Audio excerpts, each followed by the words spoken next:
Jacob looked up, and there was Esau coming with his 400 men. So he divided the children among Leah, Rachel, and the two maidservants. He put the maidservants and their children in front, Leah and her children next, and Rachel and Joseph in the rear. Joseph would have been a very small child at this point. He himself went on ahead and bowed down to the ground 7 times as he approached his brother. But Esau ran to meet Jacob, so he does go on ahead. He was originally behind. He was originally the only one left on the other side of the Jabbok. But I think when the time finally comes, after his encounter with God, he goes on and meets Esau first. But Esau ran to meet Jacob and embraced him. He threw his arms around his neck and kissed him, and they wept.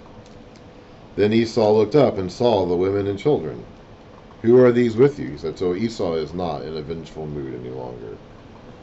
Esau's anger had cooled. I don't know when it cooled, but at some point over the 20 years, Esau's anger had cooled. Apparently, Jacob never got word that Esau's anger had cooled, because he assumed that Esau was still after him.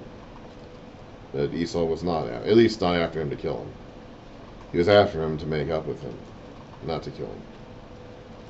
Who are these with you? He asked. Jacob answered, they are the children God has graciously given your servant. Now, the prophecy that happened at these boys' birth was that, let's see here, actually, let's go back and read it.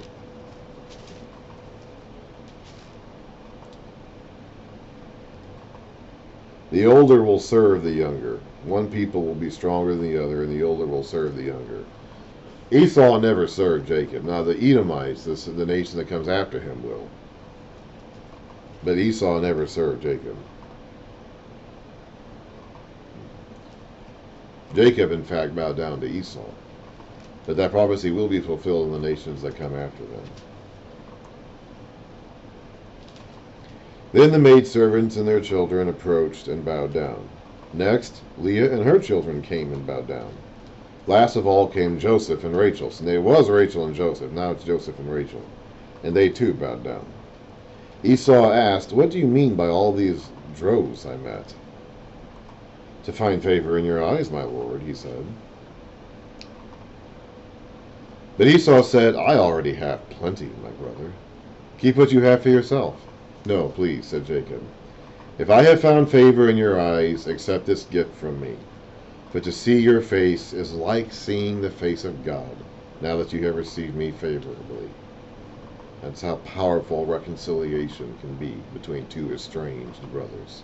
And Jesus himself said, if you're bringing your gift to the temple, and remember on the way that you have an issue with your brother, leave your gift where it is and then go reconcile with your brother, and then come back to the temple. Please accept the present that was brought to you, for God has been gracious to me, and I have all that I need. And because Jacob insisted, Esau accepted. Then Esau said, let us be on our way. I'll accompany you. Now remember, Esau has an army of 400 fighting men behind him. Jacob has no such thing. I mean, maybe some of his men servants would be capable of fighting, but Jacob is far more vulnerable walking around than Esau is right now. But Jacob said to him, my Lord knows the children are tender, and that I must care for the ewes and cows that are nursing their young. If they are driven hard just one day, all the animals may die. So let my Lord go on ahead of his servant, while I move along slowly at the pace of the droves before me and that of the children, until I come to my Lord and Seir.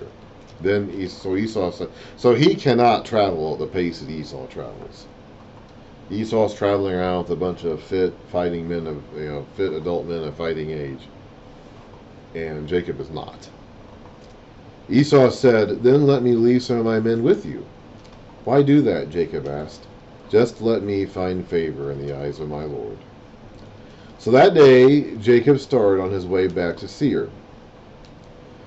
Esau, started on his way back to Seir.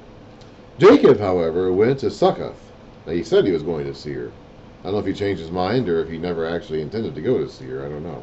He doesn't want to get stuck with Esau in the same situation he was in with Laban. Okay, of being beholden to a family member and kind of being stuck under their protection / kind of working for them as an indentured servant sort of thing. Because he could easily get stuck in that sort of position with Esau again here, like he had with Laban for the last 20 years. If he goes back with Esau to his land and then kind of gets ensnared there. So he doesn't want to do that. So he went to Succoth, where he built a place for himself and made shelters for his livestock. That is why the place is called Succoth. Succoth, where's my footnote? Means shelters.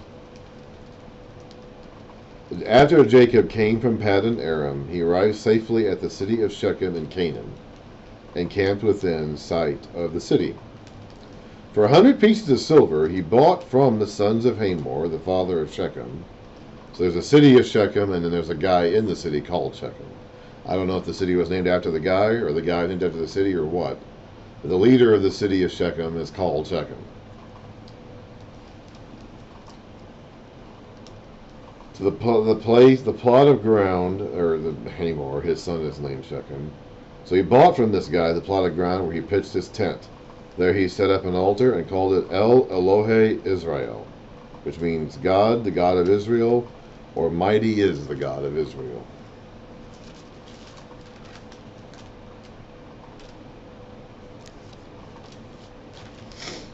Okay, now we're going to come to a pretty disturbing story. This is not a pleasant encounter, a pleasant chapter. I think I'm going to go ahead and read this all in one sitting and then explain it afterwards. I think I'll go ahead and start a new video, might as well.